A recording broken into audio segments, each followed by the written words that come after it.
Ladies and gentlemen of the Action Army, what is going on? And welcome to a very special episode of Answers for Athletes. Today, we have a reaction video. Now, I almost forgot about this, but I'm glad I didn't because the other night I was wasting my life scrolling Instagram, and I am so happy and so grateful that this Instagram reel made its way to my feed because I haven't actually laughed out loud at an Instagram reel or a TikTok or a YouTube short in a long time. I'll get the occasional, but this one actually made me LOL. Let's watch. Yeah, I see how people conclude these things. It's like, hey, look, the athlete who jumps the highest does this type of training. Therefore, if I do this type of training, that means I'm going to jump significantly higher. This is classic sampling bias. Most people who do this type of training will not jump higher. In fact, all they're going to do is increase the likelihood of injury and then actually reduce their performance. Maybe it works for him, maybe it's helping him, but I just wonder what the trade-off is.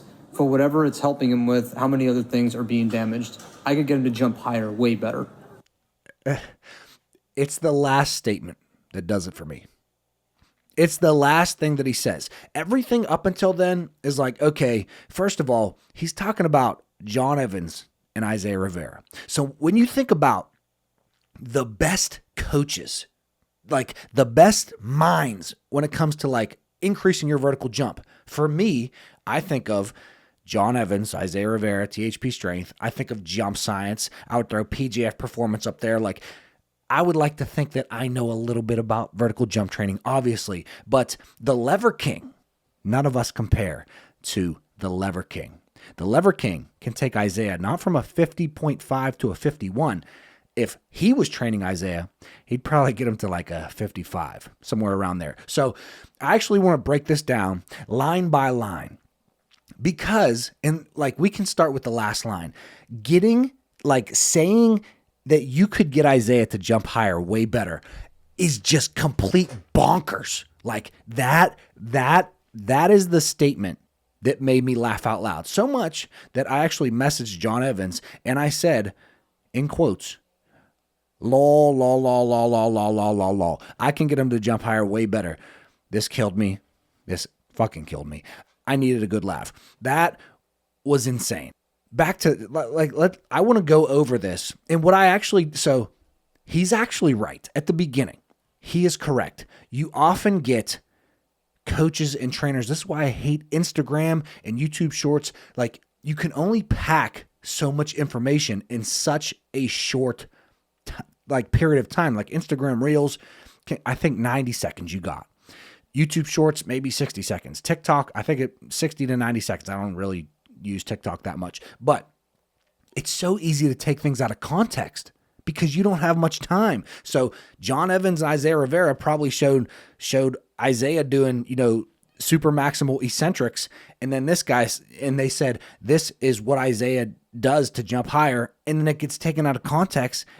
And this guy comes on saying, this will not help you jump higher. For most people, it's going to be too much. He's right. But let's go ahead and break it down line by line because I just want to give my opinion. And I do want to say that trainers and coaches bashing other trainers and coaches, that shit's getting old.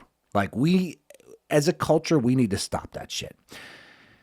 But for this video, it could seem like I'm doing that right now. For this video, I am going to indulge. So I guess I'm a hypocrite. Yeah, I see how people conclude these things. It's like, hey, look, the athlete who jumps the highest does this type of training. Therefore, if I do this type of training, that means I'm going to jump significantly higher. This is classic sampling bias. So he's right. Like, he's actually right. But I don't think that's what they're saying. The caption is how the highest jumper in the world trains.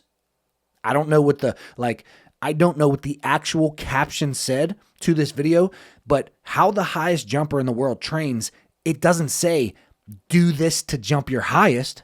So John, as you've probably read by now, John Evans THP says, keep my name and my business partner's name out your mouth. There's no bias here. Look up eccentric strength as it pertains to the stretch shortening cycle.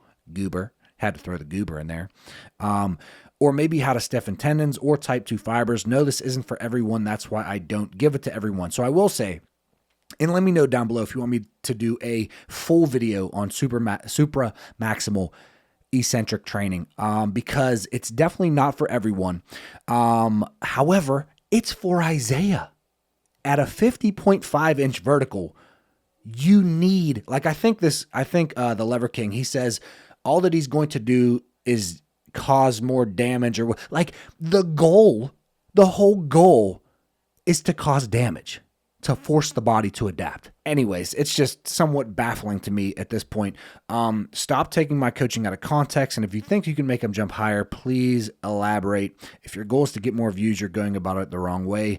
Yeah, I would agree. I'm Rick B, great trainer, focused on vertical jump training, has a high vert himself, over 40, I believe. Great YouTuber. Check out I'm Rick B on YouTube. Functional training gurus back at it again with some nonsense. Hoopin' Nate says, Nathaniel Morton, that's me. All I said was I can get him to jump higher way better is crazy. I normally don't, like, I see a lot of bullshit on Instagram. I really do. If you want to, like, there's these two guys. I can't remember the one guy's name, but the other guy's name is Shredded Sages or some shit like that.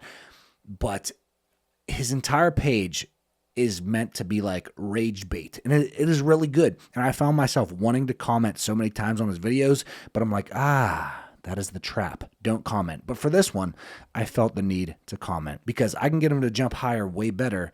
That actually is crazy. Anyways, let's get back to it. Yes. Most people who do this type of training will not jump higher. Most people who do this training will not jump higher. I think that could be correct. That definitely could be correct. But John Evans already said that that's why I don't give this to most people. But I don't think that the average individual who wants to jump higher should do this type of training. I really don't. Because you got to remember, you want to get like I use the analogy, like get a suntan, not a sunburn. You want to stimulate the organism, which is your body and all the systems of the body, the muscles, the tendons, the central nervous system. You want to stimulate the body in a way that forces adaptation and forces you to get bigger, stronger, faster, more explosive, more athletic, etc. And I don't think this is the right way to go about it for most people who want to jump higher. But once again, that is not what John Evans intends, and that is why he doesn't give this to most people in his coaching. In fact, all they're going to do is increase the likelihood of injury and then actually reduce their performance. I'd agree with that for the average Joe. But once again, same thing. Maybe it works for him. Maybe it's helping him, but I just wonder what the trade-off is. For whatever it's helping him with, how many other things are being damaged? Once again, how many other things are being damaged? I find it funny that he used the word damage just because, like, that is the goal. That is the goal of super maximal eccentric loading. Like that is the goal of training in general. For somebody who wants bigger biceps, you damage the muscles so that then, like, you're not getting bigger biceps when you do a bicep curl. You are damaging the biceps. And then you go sleep and you eat and you rest and you recover, and your body, your muscles build back up bigger.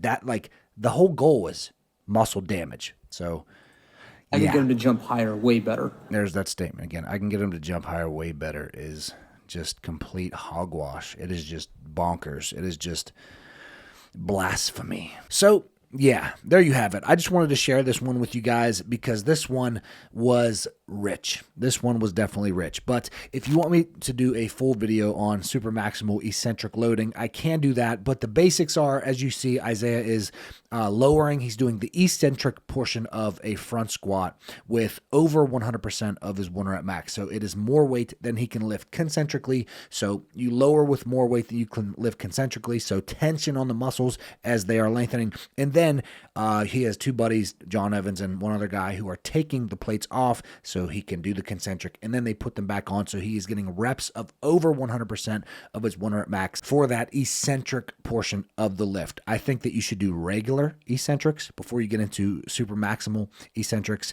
I think that you should only do this as an advanced athlete. I think there's so many other techniques that you can use to get tons of results before you need to get to this. But Isaiah, like as you get, like it's easier to go from a 25 to a 30-inch vertical than a 30 to a 35. It's easier to go from a 30 to a 35 than a 35 to a 40. Like as you get more elite, it gets harder and harder and harder. So he is at the point where he has to do these different types of training to force that adaptation so that he jumps higher. But those are my thoughts on this one. Let me know if you want me to do a full video on this. And the Lever King, no hate, no disrespect, and thanks for the laugh.